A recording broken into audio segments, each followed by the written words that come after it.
before we go our separate ways, I thought that little piano arrangement of O Holy Night is an absolutely perfect demonstration of how music theory works out in practical application. So that particular sheet music was a very simple arrangement in C major with just very basic simple chord accompaniment. However, for the little children that will be singing along to that piano accompaniment, it's a little bit too high, and so I wanted to transpose it down a tone from C major into B flat major. Now then, this topic of theory comes into grade 5, and so here we see all of those transposition exercises finally bearing fruit into something practical, and so that means it's easier for the children to sing now, being a whole step lower, whole tone lower in the key of B flat major. We first come across the key of B flat major, which has two flats, B flats and E flats, in ABRSM grade 2 music theory.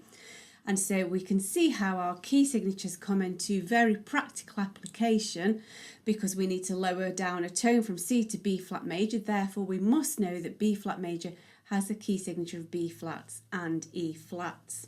The chordal accompaniment is very much based upon the triads based on chords 1, 4 and 5 of the scale of B flat major, and we talk about these primary triads in ABRSM grade 4 music theory. Because I'm performing a piece of music with a melody, I need the most uppermost note in the piano part to be the note of the actual melody. And so therefore I must rearrange all of the chord positions or the arpeggios that I'm playing based upon those chord positions to be uppermost, because the top note must be the melody note so that we can hear the melody despite what's going on in the accompaniment underneath. And we first come across the topic of inversions, where we rearrange the chord shapes in ABRSM grade 5 music theory again. Now this little arrangement that I'm playing, the original was written in 3/4, that's 3 crotchet beats per bar, and we first come across that time signature in grade 1 music theory.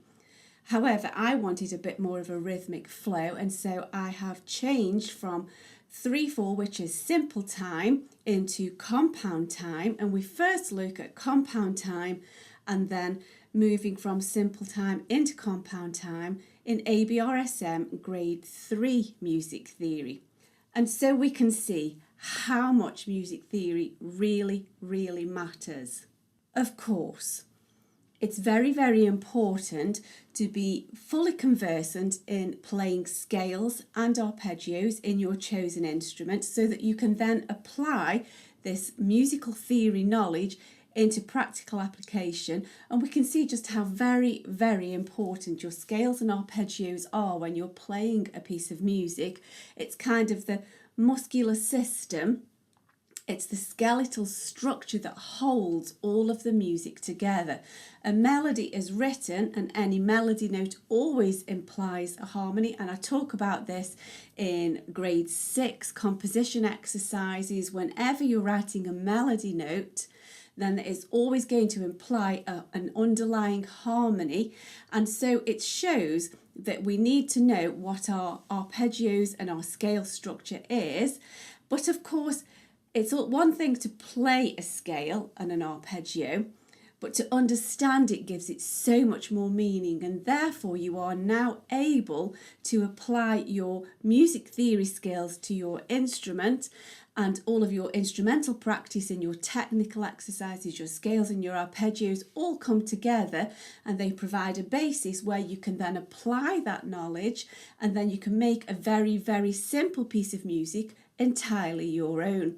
And so in this very, very simple arrangement of O Holy Night, I have been able to change the key, and in changing it into a flat key, not only does it make it lower for the singers, it's also beautifully rich with all of those lovely rich flat harmonies. And in performing this piece of music on the piano, of course the melody is recognisable as O Holy Night, and everybody knows that melody. But once that melody is in the top note, what happens in the harmonies underneath that is very much my own. And so it can be different every time I play it, depending upon how I want the mood to progress.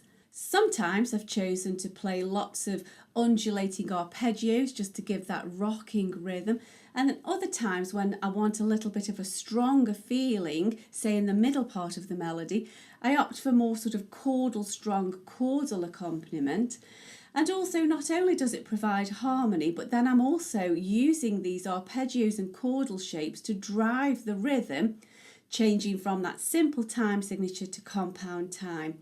It's very much down to practice, but if you do your scales, if you do your arpeggios, and if you study your music theory, you understand exactly what you're doing, and then you can make the music your own and you can embellish it however you like. And so I hope that you agree with me that music theory is very important. I also find it very enjoyable. It's a thoroughly absorbing topic. It's so interesting to peel back the layers and understand what's going on in the music that we play and in the music that we listen to. Do look at the playlists and the lesson links. There's links to all of these lessons and you can find everything you need to know. I explain everything you need to know step by step. Enjoy your studies and Merry Christmas to you.